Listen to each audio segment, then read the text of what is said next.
Another project day. So we got our new trailer here, and first trip out we accidentally whacked our cab with the trailer because we didn't have enough clearance. So you can see here we got a pretty good sized dent. So after lots of research to try and combat that so we don't have that happening again, we ended up getting a new hitch, and we went with the Andersen Ultimate Connection. It actually gets rid of our B&W Companion, converts it to a gooseneck ball, and pushes the hitching point back 4 inches here, and then on the neck of the trailer, hopefully, if I measured correctly, it'll push the neck back another 4 inches. So we're gaining, I think they say 9 inches, but I think it's like more like 8 inches of clearance away. And then the hope is that our neck then doesn't hit the tailgate. So there's a bit of measuring. I'm gonna see if I can get this hitch out today by myself, and then hopefully get the Andersen in. The Andersen's much lighter. It's only 35 pounds, made out of aluminum. This one here, I think it's like 150 pounds. So let's see if we can get it out today.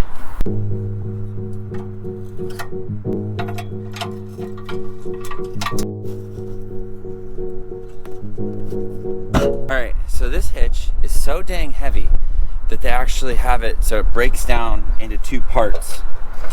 I actually did it before I had the camera going. But anyways, these pins basically come out right here, and you can take the whole upper portion off by yourself, which is still, this is probably what our new hitch weighs. So basically you pull the pins, you pop this top off, then you can fully loosen up this bolt right here.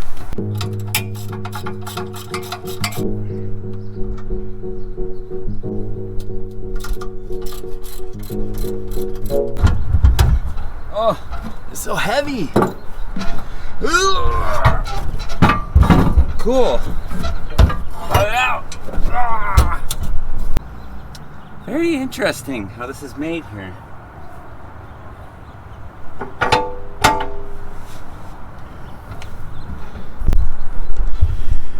So it appears I did not need to unbolt these 2 bolts on each side. Yeah, I thought this one actually took a gooseneck ball, but this is a gooseneck sleeve.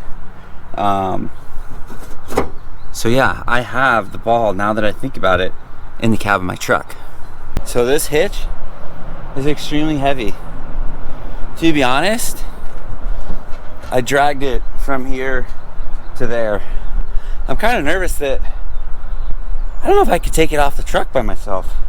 I'm gonna give it a shot. Hopefully I don't crush myself.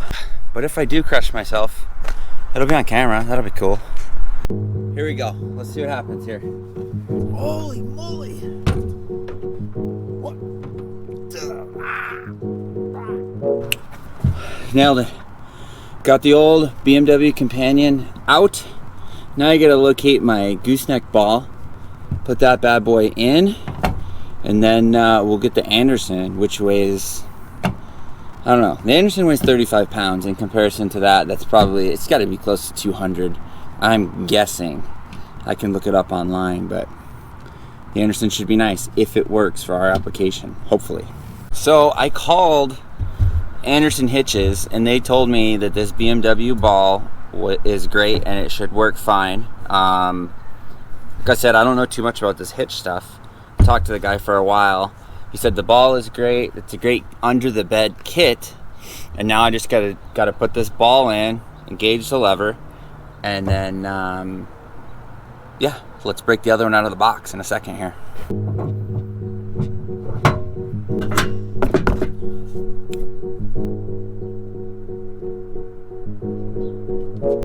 This is my attempt at a super cool unboxing. I always get too excited and I just open it up. Oh, what do we have in here? Oh, we have the Ultimate Connection. Do you remember how hard it was for me to lift that? Watch this.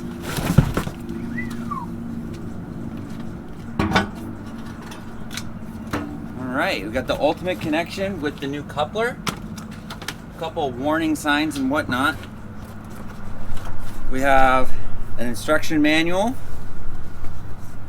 Oh, and some messed up stickers. I do like the home is where you park it though. So one thing I really like is that they give you this handy dandy chart to help you determine what truck you have, what configuration you should be using. And then on the back, there's a whole nother chart that shows you the different ways it can be set up. All right, snake this through. So one thing that is imperative, and one of the main reasons for getting this hitch, was because we were mounted here before. And with this Andersen, you can see they push it back right here 4 inches. So I'm gaining 4 inches of cab clearance right there, just right off the get-go. And then on top of that, the coupler, I'm hoping the measurements are correct, which I think they are. The coupler is going to push the trailer back another 4 inches as well. So I'll be gaining 8 inches. What I'm going to do is remove this cotter pin here. Make sure these bolts are loose, and then your top bolt is loose as well. All right, so they said that they want the hitch all the way up to the front of the cab, and then you just kind of make sure it's straight by using your bed rails, and then you torque this puppy down to 60 foot-pounds. 60, nailed it. Next step is we have these 2 bolts down here that hold the sleeve, and those need to be torqued to 40. Now we're on to installing the coupler. So I'm gonna go over here in the front of the trailer, put it on gently, and then take a few measurements and make sure we have it the right direction. Coupler on the kingpin. Alright, the washer's on here. Alright, so we got the coupler just set on there right now. We put these 2 bolts in just to hold it in place. And now we got to take a few more measurements to make sure that it wants to be pointing in the forward direction, which I am hoping so badly that it does, because if not, we're not going to get that 8 inches of clearance. Some of them have to go in this direction. That's if your pin box is too long. I think my pin box is short enough according to the measurements, so then it'll be facing forward. So one other tool that I personally did not have, which actually I think I do have it, but it's easier to get it out of my dad's garage, was a quarter Allen on a socket. You don't need it, because I read online that you can just use a normal Allen key and you snug it up, and then I believe, don't quote me on this, believe they said an extra 1/4 inch will get you close to 40 foot-pounds of torque on these Allens. But I'm just gonna go ahead and use this, put it on the torque wrench, so that way I know I'm good to go.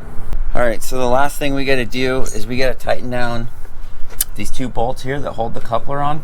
It didn't give us a torque spec, so it just said nice and snug. They did say not to go too tight though, because you can crack the plastic, so just keep that in mind.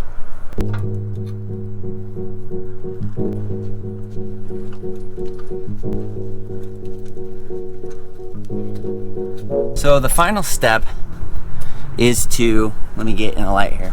Final step is to mount your cable. They provide you with 2 self-tapping screws. I went ahead and just put a vice grip on it for the time being. And you want a nice swooping cable so there's no kinks.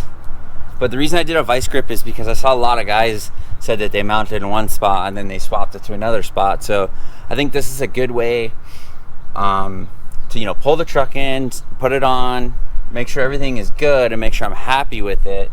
And then if need be, I can move it with the vice grip. All that is doing is engaging to lock your ball in. So I figure I'll give it a shot like this, and then drop the weight on it, everything, make sure everything is good. I like the lever where it is, and then I'll drill and go ahead and bolt it down.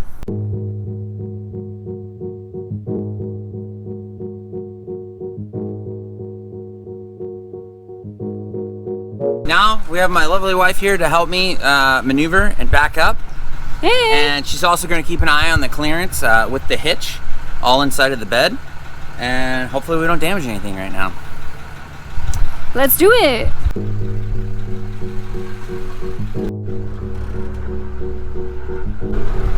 So far, everything seems to be working. All right, so we're pretty close to our cab, but at the same time, I would say we're, what, about 85 degrees right now? And we probably have another few degrees to go. So overall, I think this hitch is gonna work out for us. And then inside the bed here, let's take a look at our clearance inside the bed. Inside the bed, I think everything should be fine. It's a little tight. What we might do is we might raise the ball one more pin up. So it'll give us a little more clearance over here over our tonneau cover. But so far the hitch looks like it's performing very well. I can't do a full 90, but I think I'm okay with that. I mean, as long as we're not hitting our cab into our trailer when we're going into a gas station, I think we're pretty good. Yeah. What's your clearance, Clarence? Ay, ay, ay.